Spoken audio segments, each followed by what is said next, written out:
So yun, magandang tanghali mga katakbon chicks. Namiss nyo ba ako?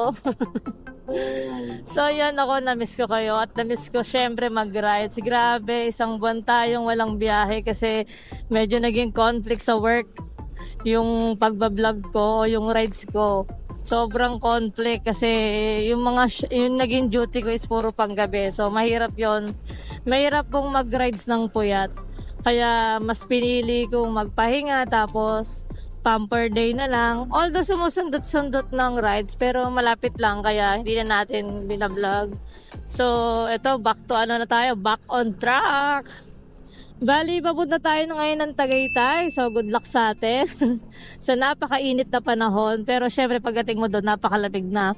Bali, nagbaon na rin tayo ng mga gagamitin natin doon. Bali, shoutout nga pala sa mga sponsor natin. Ang Southern Philippines, Shipa Tires Philippines, Imprint Custom, Immortal Bag, at ang Exterior Philippines natin. Yan yung mga limang sumusuporta sa atin sa ngayon. At maraming salamat po sa pagsuporta sa atin kahit small time lang tayo. Hindi tayo sikat, hindi tayo malakas, saktuan lang. pero in fairness, 'di ba? Nakita niyo naman kahit paano maraming blessing na dumarating sa atin. By the way, ulitin ko, papunta tayong Tagaytay ngayon. So, hindi ko pa alam kung anong destination ko. Basta ang gusto ko, pinaka-specific destination ko sa Tagaytay. Gusto ko lang mag-enjoy. Kasi day off ko ngayon eh.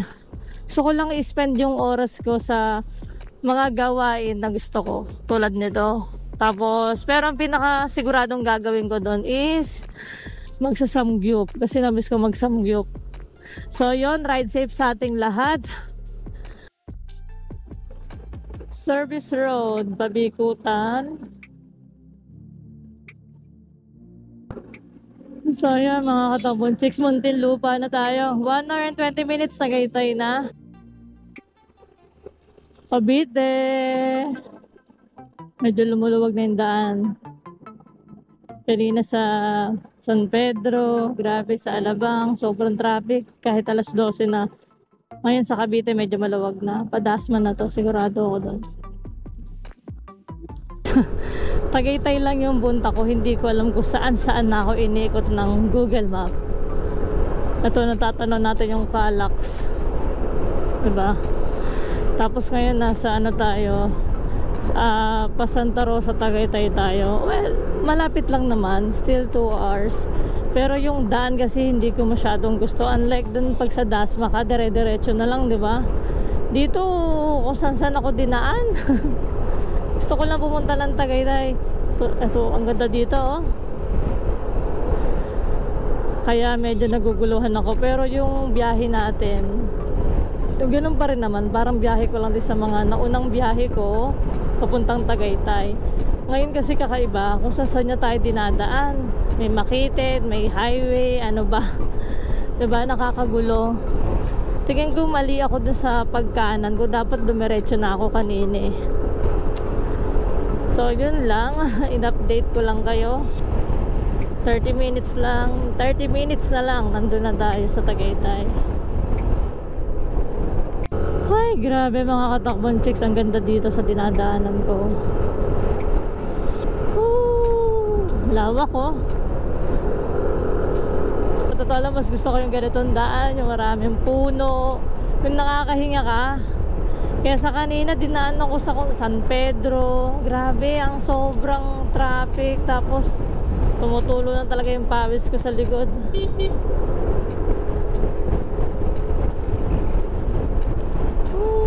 Grabe, ang sarap oh.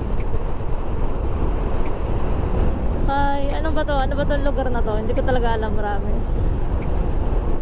Hindi ko sure kung ito na yung Nuvali or ito Sanchera. Hindi, tingin ko yung Sanchera na yung pangalan lang ng ano yan eh. Bawat subdivision eh. Pero guys, ang ganda dito. Pwede kang mag-stop dito tapos mag-picture eh. Basta na-amaze ako, sobra. Hindi ko alam kung saan yung labas ko. Wala akong idea. Basta si Google Map lang ang sinusundan natin. Hindi ko kasi matandaan yung dinaanan ko kanya. Ito, okay. Natatandaan ko na to. So, sabi dito, Nubali nga, nasa Nubali. One way. Na ano ko na to. Matandaan ko na.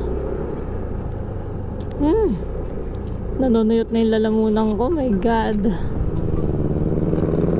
Ang iniiwasan ko kasi dito, yung mapunta tayo sa mga ano, sa Calax, yun. Yung mga skyway. Sinabiktima tayo na although naka-check na sa Google Map natin na hindi tayo para dumanok, pero kasi minsan nagbabago yung daan tapos hindi nag-update si Google Map, di ba? Kasi kay Google Map lang tayo umaasa eh. Pero sa ngayon wala akong nararamdamang kaba. Naiinis lang ako kanina, yun lang. Chicks, nasa Tagaytay na tayo. Taas na, medyo malamig na rin. At pupunta tayo sa People's Park. Sana open, 'di ba? Pupunta lang tayo doon para ano ba? Syempre gala tayo doon. Picture.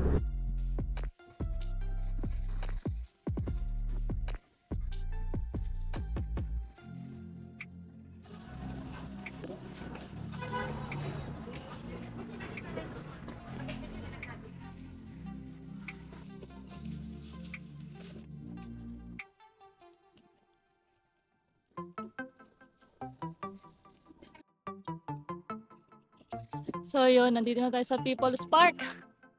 Grabe, sobrang lamig. Tapos nakakahingal kasi papanik to. If I'm not mistaken, ano to eh, curve. So yun po yung matatanaw nyo. Tapos yun, dun yung overlooking niya dun. Matakbong chick, sobrang dami ng tao dito. As in. So bagay, Sabado ngayon. Ang dami rin, maganda rito, maraming spot kung saan pwede kang mag picture. Tingnan mo yung view sa malayuan. Ganda. So hinga lang talaga kasi pataas to eh. Tagaytay City. Alam niyo ba, ang original name ng People's Park ay Palace in the Sky? At ito lang naman ang highest point ng Cavite. Kaya pag nasa tuktok ka nito, tanaw na tanaw mo ang buong Tagaytay. Ito ay pinagawa ni Imelda Marcos nung panahong namumuno pa ang mga Marcos dito sa Pilipinas para lamang sa pagdating ng dating US President na si Ronald Reagan.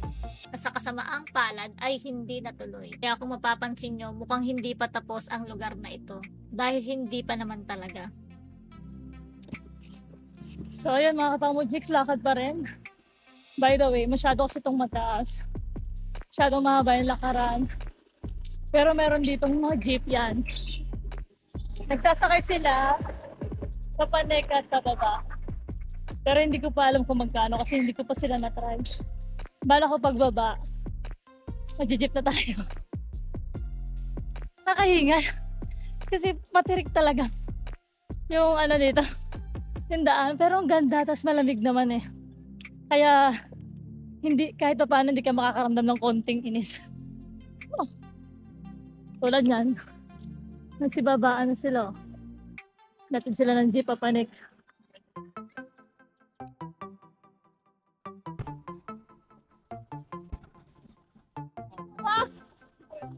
Ayaw magpatalo. Ay, tara na. Tara na. Sa race yan. Ito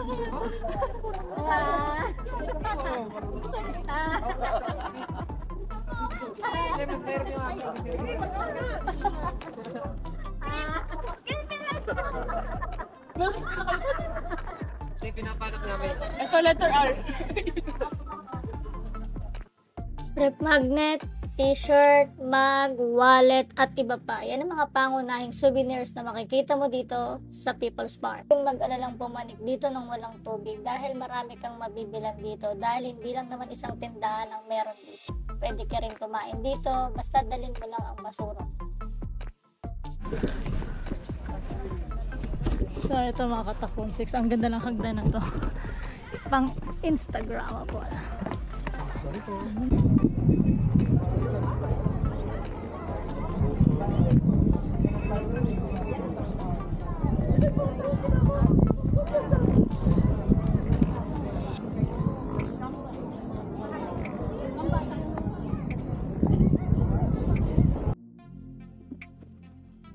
Grabe ang lakas ng hangin dito sa taas. Woo! Wala ba akong mahanap na space kung saan ako pwede magpalipad ng drone. Grabe mga katakbong chicks, sobrang ganda. Oh, grabe oh. Panalo. Ito pa mga katakbong chicks, meron pa dito. Yun no. Ganda, shit.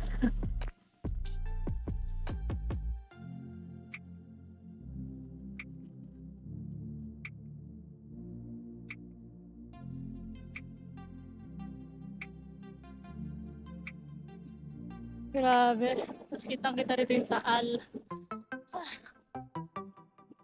Ayun yung Taal, oh. So, dumaan na tayo dito kanina. Paikot lang pala to. Kapag tayo di sa taas, nung tayo magpapalipad ng drone.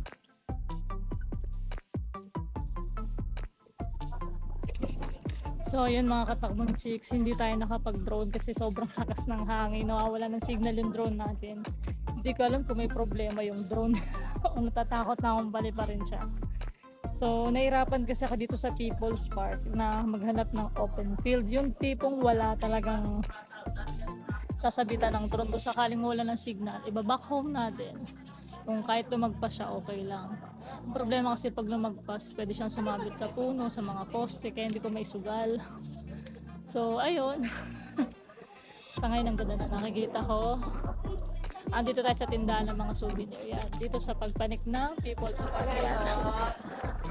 Mahaba yan. Tapos ngayon ito yung nakikita ko. Grabe, napakaganda ng Taal. Ayun o. Ang sarap pa rin dito ng drone. Kaya lang siguro talaga hindi siya kaya ng drone ko. So sa mga nakakaalam ng kung anong dapat kong gawin sa drone ko, please help me. Ang drone ko po ay DJI SE. So, nahirapan akong isugal siya kasi pag mga ganitong nawawalan ng signal, kahit naman walang signal kasi kaya mo siyang paliparin. Ang problema kasi pati GPS niya nawawala. So, hindi na siya nakakonect dito sa remote ko, lumalayo yung drone. Although babalik naman siya sa'yo, kaya lang syempre kinakabahan ka. That's the problem. Kaya parang ayoko na lang siyang paliparin sa mga alanganing lugar, diba? Ngayon, kung paliliparin mo naman, okay lang, sigurado at babalik siya. Ang problema kasi, hindi mo alam kung saan siya eksaktong bababa sa'yo. Kasi kunyari may bahay sa likuran mo, pwedeng doon siya masabit yung LEC, ganun din, masisira siya. Kaya gusto ko pag nagpalipad ako ng drone, open field talaga. Para if ever na wala ng signal, ibaback home ko lang. Tapos, pusa siya maglalag, malapit sa area ko. At least makahabol ko, di ba? Sa ngayon kasi nahirapan ako. Yun yung totoo. Pero, ang ganda ng People's Park. Kaya sa mga hindi pa nakapunta dito, punta kayo dito. Sobrang ganda. Ang hirap hanapan ng kapintasan. As in. Yung mga picture ko dito, palong-palo. So, yun.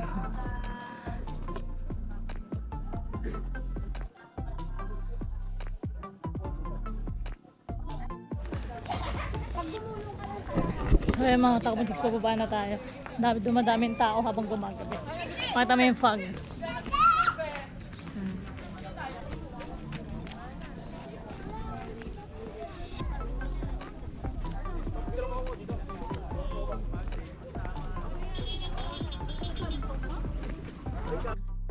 So, yun mga katabon chicks. Nakaalis na tayo sa People's Park. Bali ngayon, on the way tayo ngayon sa Mr. Kimchi Tagaytay. So, doon tayo magsasamgyup tayo doon. Tulad ng sinabi ko, ang gusto ko lang naman ngayon is mag-enjoy. Rides, kain, tapos uwi. Pero magkakape pa tayo mamayang gabi. So, sasagarin natin yung oras natin dito sa Tagaytay. Ganun lang yun. Grabe. Napagod ako doon sa People's Park. Ang laki nun na, mataas yun. Pero mas mataas pa rin yung sa ano tawag ito? Dambana ng Kagitingan. Yun talaga mataas na mataas. Para sa akin pagdating dun sa mga rampa-rampa. Grabe guys, dito sa Tagaytay, yun, nakikita ko foggy na. Oras na alas 6. Tapos useless yung pagpapabook ko dun sa Mr. Kimchi kasi nakabook ako dun alas 4. Wala napa-enjoy tayo sa People's Park. So may 14 minutes tayo para, alam mo na, gumagalaw yung 360 ko. Paano ba magiging stable yung 360 na yan, ha? So masyado tayo nag-enjoy sa People's Park. Kaya late na tayo nakababa. Imagine magkukulang-kulang 3 oras din tayo sa People's Park. Inigot kasi natin yun. Tapos syempre, pa-picture na rin tayo kasi nandun na tayo. Yun yung ipinunta natin dun para kumuha ng mga magagandang memories.